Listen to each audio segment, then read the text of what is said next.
Hoy en Parque Vida Noticias, las noticias más relevantes de la semana y la actualidad que ocurre en nuestro país y en el mundo. En la columna de economía, Néstor Alessandria con el tema impuestos. En Hilemos Fino, consumo versus consumismo, con Carlos Estigarribia. Consejos útiles para el ciudadano, con la doctora Paola Graciani y el tema discapacidad y derechos. Marco Zavala y toda la actualidad deportiva, pronóstico, agenda cultural y mucho más. Comunicate, info@parquevida.com.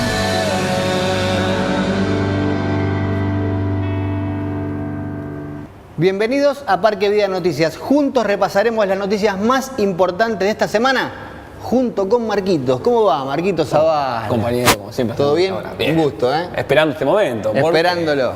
Una semanita con bastante información. Sí, seguro. Bueno, Mecha en este... Mechonza soy yo, ¿no? Sí. Mecha y Ahora mechonza. digo, bueno, la realidad es que ocupaste el lugar. De a poco vas ocupando el lugar. El serrucho ya quedó instalado.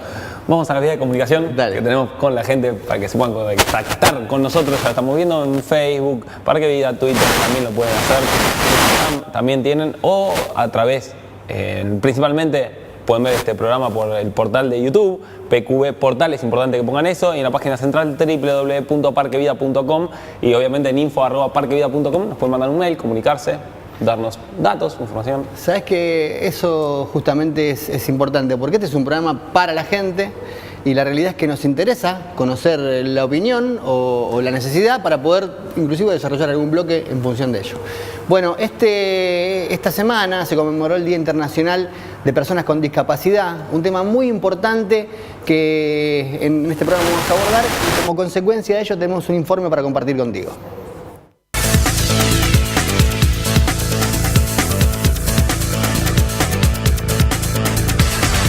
El objetivo del Día Internacional de las Personas con Discapacidad es fomentar la integración de las personas con discapacidad en todos los ámbitos de la vida y se incorpore en la agenda pública de los gobiernos y de la sociedad y se pueda trabajar por defender los derechos ya consagrados en favor de las personas con discapacidad. Nosotros somos una organización no gubernamental sin fines de lucro que trabajamos por la integración de las personas con discapacidad defendiendo el derecho a la accesibilidad.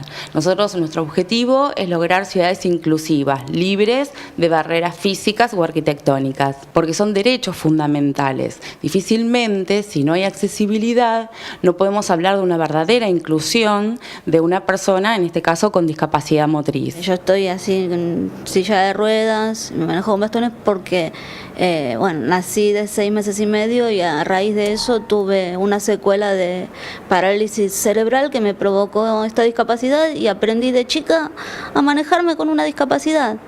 Trato de hacer las cosas que me gustan, o sea, para mí mi discapacidad, como la tuve de chica, siempre busqué, hacer las mismas cosas de otra manera, o sea, adaptar los juegos, adaptar mi vida, hacer las cosas quizás me lleva más tiempo hacer algo que a una persona común, pero busco la manera, apoyando mi cuerpo de una manera diferente, empecé después a hacer deportes y me gusta mucho, es algo que siempre soñé y se me dio que estoy haciendo natación, que hago equitación, estoy estudiando, manejo mi vida normal, vivo en pareja, o sea, no me puedo quejar, o sea, para mí la discapacidad no existe, o sea, es una limitación física pero no me impide vivir. Una de las cosas que a mí más me molesta es, por ejemplo, encontrar en las rampas de las esquinas autos puestos tapando la mitad de la rampa, o directamente a veces toda la rampa,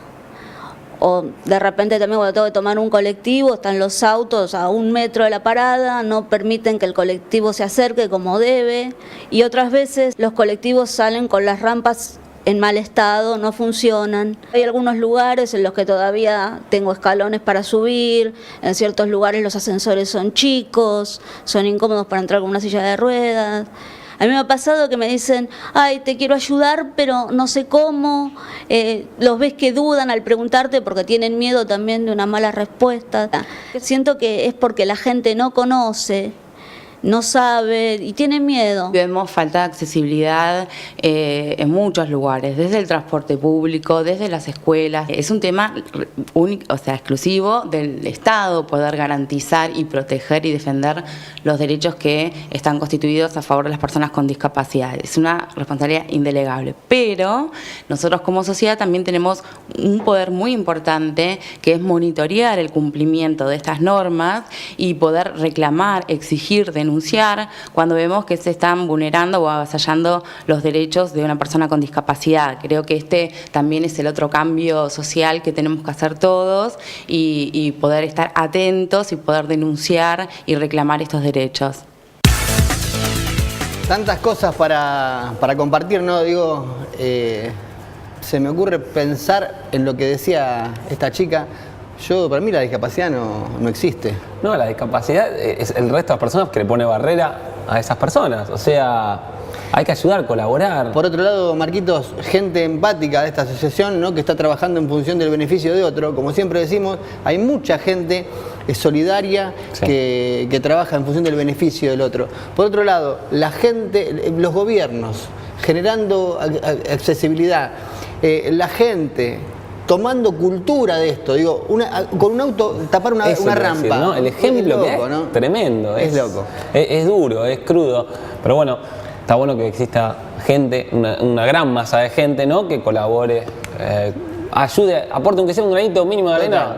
Vos lo veas así, granito mínimo ayuda muchísimo. ¿Sabes con qué me quedo? Gabriela Michetti decía, aprendí a que puedo ser feliz, y vaya si lo fue, y el cargo que ocupa, ¿no? En silla de ruedas. Sí. O sea que no es un impedimento, pero si cada uno de nosotros hace lo que le corresponde o lo que le toca, seguramente vamos a hacer que la vida sea mucho más fácil para cada uno de ellos. Colaborar. Total.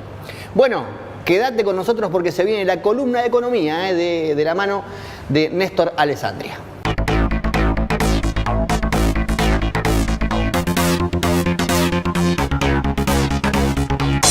En nuestro bloque de economía de hoy contamos con la presencia de Néstor Alessandria. Como siempre, nos trae de su conocimiento en algunos temas que tienen que ver, por supuesto, con la economía. Como planificamos la semana pasada, hoy hablamos de impuestos. Hoy hablamos de impuestos. ¿Cómo le va? Bien, y por lo que estuvimos charlando fuera de cámara, vamos a tenerlo en dos partes. Impuestos 1, si nos retrotraemos a la facultad, e impuestos 2. Correcto. Pero me tiene que prometer, Néstor, que en el impuestos 2 vamos a hablar de algo que, y esto lo estamos ya dirigiéndonos a la semana que viene, a impuestos a las ganancias. ¿Puede ser? Pero no solamente vamos a hablar de eso, vamos a hablar también de los impuestos como política y no la política como imposición. Ah, me gustó. Nos metemos ahora directamente en lo que tiene que ver con impuestos. ¿Por qué una nación necesita impuestos? En realidad, cuando me formulan esta pregunta, yo siempre asocio esto con el tema del presupuesto. Sí. El presupuesto se compone de tres partes. Una parte de ingresos, una parte de gastos y una parte de financiamiento. Los ingresos son justamente los derivados de los impuestos. Los gastos son los egresos que tiene una determinada nación y el financiamiento es cómo resarcir la diferencia de gastos sobre ingresos. Perfecto. Es decir que, en definitiva, los impuestos son los recursos que se llegan al Tesoro para poder financiar las actividades del Estado. Perfecto. Es la caja que tengo para poder hacer lo que tengo que hacer como Estado. Sin duda. ¿Y en qué se gasta? Justamente está en el presupuesto. ¿Y qué es la equidad en materia de impositiva? Es un poco la justicia de todo esto. De todos modos, la equidad puede dividirse en dos partes, la equidad horizontal y la vertical. La horizontal es que en realidad cada una de las partes, determinados, pongamos con un ingreso de 10.000 pesos, están alcanzados por el impuesto. Pero ¿qué pasa? Supongamos que una empresa tiene una rentabilidad de 10.000 pesos. Una persona coloca un plazo fijo de 10.000 pesos. Sí. Pero ambos deberían estar alcanzados por el impuesto. Pero una determinada resolución, una exención del impuesto, que impide que aquel que tiene un plazo fijo, su rédito esté alcanzado. Pongamos el ejemplo de una moneda. Sí. Una moneda determinada sería todo el impuesto. En determinado momento, una resolución o la misma ley dice que una parte de esa moneda está exenta del impuesto. Sí. Es decir, que para algo esté exento debe estar previamente gravado. Este es el caso, las colocaciones financieras están exentas del impuesto y no derivan de un trabajo personal. Bien. En cuanto a las imposiciones que tienen los contribuyentes comunes y las empresas, ¿estamos hablando de temas similares? Estamos hablando de distintas proporciones, por ejemplo. ¿Son distintas proporciones? Sí, por ejemplo, en una empresa, supongamos una SRL, está alcanzada el 35% de renta neta. Sí. En cambio, por ejemplo, un contribuyente individual tiene escalas progresivas del impuesto, es decir, a mayor rentabilidad, mayor ganancia, está alcanzada. Bueno, cuéntame incentivos en cuanto a los impuestos. Los incentivos son determinadas desgravaciones que tiene el impuesto tendiente a favorecer una determinada actividad. Ejemplo, Tierra del Fuego. En determinado momento, una resolución lo que hace es generar un direccionamiento hacia una actividad. Justamente ese es el incentivo. Qué lindo es, ¿no? Ver que lo recaudado, porque vos me decías, disculpe, hoy lo estoy tratando, lo estoy tuteando. Bueno.